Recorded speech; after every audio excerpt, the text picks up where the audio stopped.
This man controlled 90% of America's oil, and when the government shattered his empire to stop him, he actually became richer. This is the story of John D. Rockefeller, the most hated businessman who became the world's first billionaire. July 8, 1839, Richford, New York. A baby was born into poverty. His name was John Davidson Rockefeller. His mother, Eliza, was pious, a devout Baptist who believed in honesty and God. His father, William, believed in none of those things. William Avery Rockefeller, known as Devil Bill, was a phantom, a con artist masquerading as a traveling salesman to mask a darker reality. Bill sold colored water as cancer cures to the dying. He posed as a deaf-mute beggar to eavesdrop and swindle farmers. He treated his own family the same way. I cheat my boys every chance I get. I want to make them sharp. One day, Devil Bill told young John to jump from a high chair. The boy jumped. The father stepped back. John crashed. Remember, never trust anyone completely, not even me. That was John's education. Trust is weakness. The world is a battlefield. By 1849, Devil Bill fled to Canada, living a double life for 50 years under a new name. He abandoned his family penniless. At 16, John became the man of the house, obsessed with the one thing that never lied: numbers. He became an assistant bookkeeper. He was meticulous, recording every penny in a small red book he called Ledger A. By age 20, he'd saved $800 through pure austerity. He asked his father for money. Devil Bill lent him $1,000 but charged 10% interest, warning he might demand it back anytime. John formed a partnership selling produce. Then 1859 happened. The Pennsylvania oil strike. The world was suddenly drowning in black gold against his partners. Judgment. John built a refinery. People will always need to see in the dark. Oil is the light. In 1865, the partnership reached a breaking point. They decided to dissolve the company via private auction to the highest bidder. The bidding climbed. Clark said, "50,000, John, walk away." The room went silent. Then John calmly bid. 72,500 feet. John D. Rockefeller had won. He renamed the company, applying his ledger a mindset to the dirty world of oil. He stopped the waste, turning refinery sludge into lubricating oil and paraffin wax. He bought force to make his own barrels.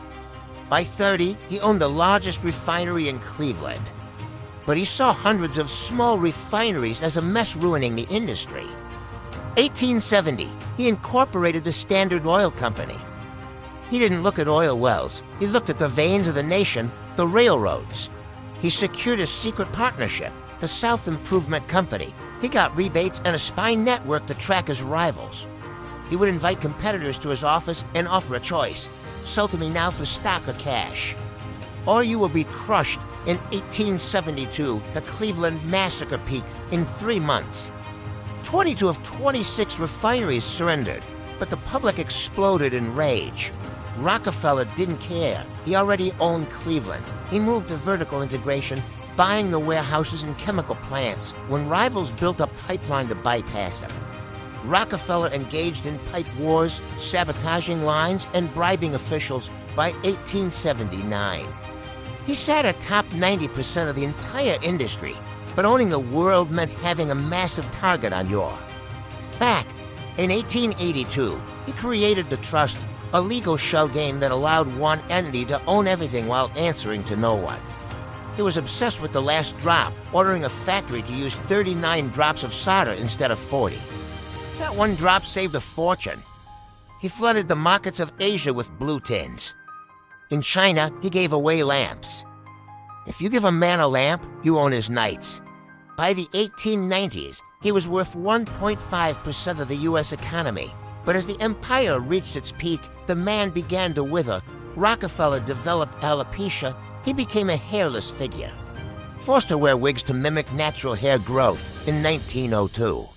Journalist Ida Tarbell began her investigation. She saw proof of the ghost that squeezed the life out of businesses. Then came the scandal, Devil Bill's double life. The mask of the deacon was ripped away. Rockefeller was paralyzed by hatred. Theodore Roosevelt launched an antitrust investigation in 1911. The Supreme Court ordered the empire to be destroyed. The trust was shattered into 34 pieces. But when it was broken up, Rockefeller didn't lose. His wealth actually exploded. By 1916, he became the world's first confirmed billionaire. He had outlasted his father, his competitors, and the government. In his final years, he scrubbed his name through philanthropy, handing out dimes to children and funding research. John D. Rockefeller died in 1937 at 97. He believed making money was a gift from God to be used for the good of man. He died with a conscience dictated by himself. The world's first billionaire had finally met his match time.